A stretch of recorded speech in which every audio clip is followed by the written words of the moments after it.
ವರಮಹಾಲಕ್ಷ್ಮಿ ಹಬ್ಬದ ಶುಭಾಶಯಗಳೊಂದಿಗೆ ಶ್ರೀ ತಾಯಿ ಕಿಕ್ಕೇರಮ್ಮ ಮತ್ತು ಆದಿಶಕ್ತಿ ಉರುಚಲಮ್ಮನವರ ದಿವ್ಯ ಕೃಪಾಶೀರ್ವಾದ ಸಮಸ್ತ ನಾಡಿನ ಭಕ್ತಾದಿಗಳಿಗೆ ಇರಲಿ.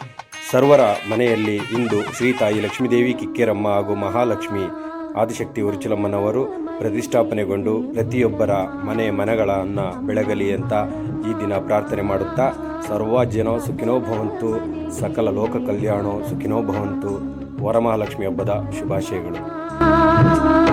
ಬಡವರ ಮನೆಗೆ